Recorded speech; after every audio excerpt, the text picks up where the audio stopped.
Hi everyone, I'm Lisa Gillespie, craniosacral therapist and restorative exercise specialist. Today we're talking about knees, and in particular we're talking about kneecaps.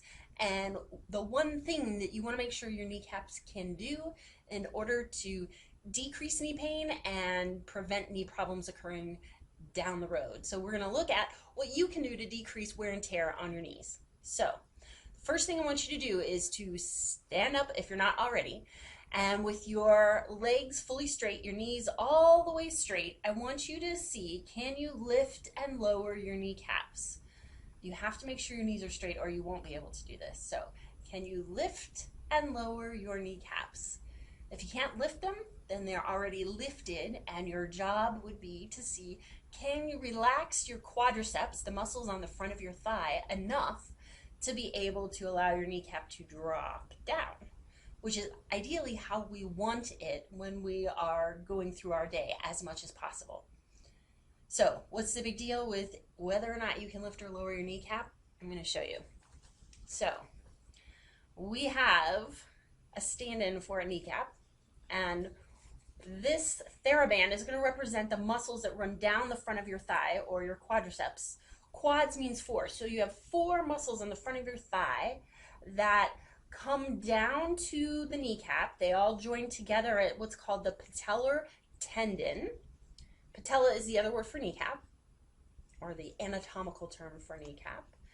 So all four of your quad muscles come together at the patellar tendon. They then cross over the kneecap and become the patellar ligament, which then anchors on the front of your shin, or the front of your tibia. So the quadricep muscle is represented between my hands here. Then we have the kneecap, and then we have the anchor point on the tibia down here where my other fingers are. All right, so looking at it from the side, I want you to see, you'll notice, the kneecap protrudes a little bit, but what happens when we tense the muscles, the quads, we get not only a lifting of the kneecap, but we get a drawing back of the kneecap. So we have relaxed quads, and the kneecap is down and protruding in front of the quad muscles. When we tighten those muscles, we not only have a lifting of the kneecap, but we have a drawing back. Now, what's behind the kneecap? Your knee joint. And the back of the kneecap is not what we typically think of as a flat surface. It has a little bit of a point on the back of it. It's kind of a diamond shaped, so to speak. So there's a little bit of a protrusion on the back of that kneecap. So when the kneecap is drawn up and back, that protrusion starts to create friction. Go ahead, take your hands, rub them together, and what do you notice? You get heat. If you kept rubbing, you would start to wear away the skin on your hands, and that's what happens when you've got a kneecap that is compressed back into the knee joint because the quads are constantly on and tight. Then we get this ongoing friction that wears away the knee joint, and specifically the cartilage of the knee joint, faster than the body is able to repair it. We want to minimize this. We want to decrease this as much as possible to be able to preserve your joints for as long as you need them. I mean, it's great that we have the option of getting knee replaced, but I personally believe our original parts are ideal if we can keep them. All right, so what can you do about this? If you notice that you cannot lift and lower your kneecaps, that means you have excessive tension in your quad muscles, which is really the inability or the lack of communication, shall we say, between your brain and that part of your body. Now, that's a pretty significant part of your body that our brain should ideally be communicating with, and if it's not, then let's get that back on track. So I wanted to walk you through a progression of how to relax your kneecaps if you notice that you are unable to lift and lower your kneecaps. So the first step is to just check in and see, are you able to lift and lower your kneecaps when you're fully upright?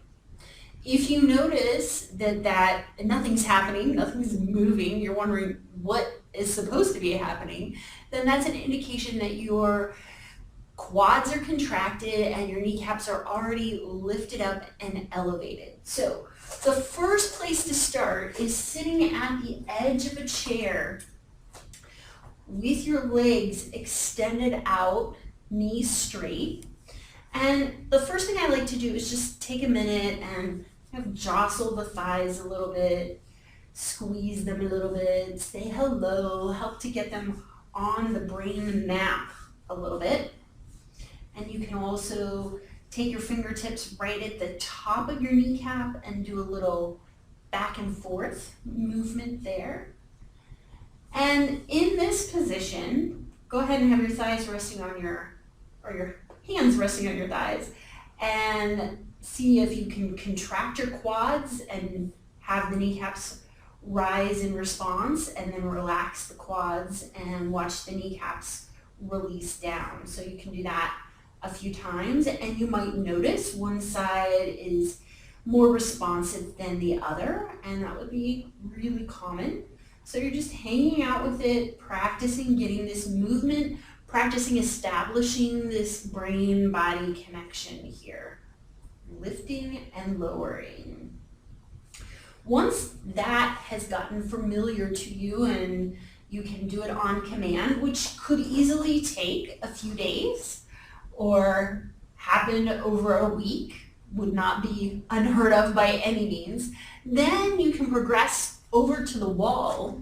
And standing at the wall, you're going to have your hips up against the wall, and you're going to walk your feet out a couple feet, and you're going to hinge forward. And again, you can jostle your thighs, do a little squeezing, and you're just helping these muscles to relax, helping them to experience something other than the chronic tension that they may be familiar with. You can do the top of the kneecap again, and then once you're situated, go ahead. Can you contract the quads and lift the kneecaps up, and then relax the quads and allow them to lower? And so you're just checking this out, lifting and lowering. Again, you may find one knee is more willing, and then you're going to walk it in a couple inches and just notice what happens when you walk it in.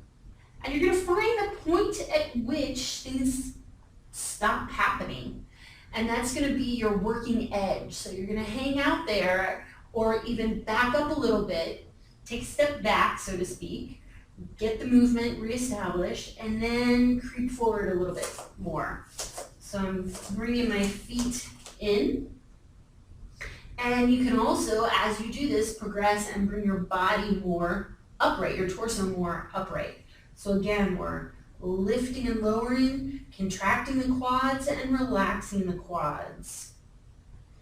And walking in it a little bit further, bringing the torso up a little bit further.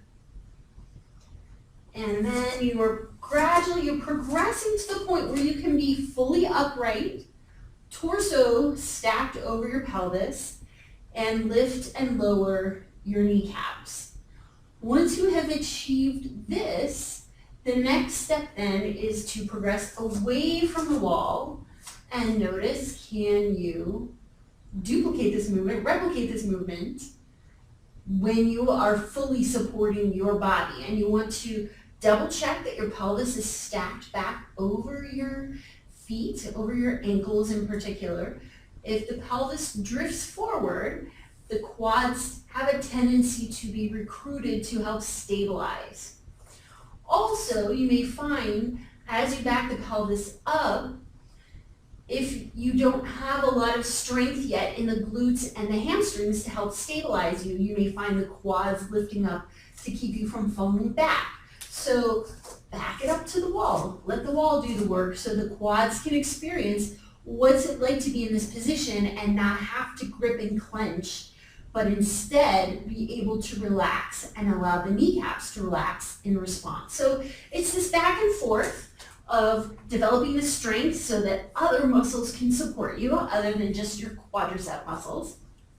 And it's also the process of establishing this brain-body connection so that you can rework the motor program and release the habit of chronic tension that is so often held in our quadricep muscles. Have fun playing with this. Be patient with yourself. This can be a really long-standing habit for many people, and it can take time to relax. It can take time to shift the habit. So be patient with yourself. Progress gradually. Go back to the place where it worked for you if you find yourself getting stuck, and build from there. Enjoy.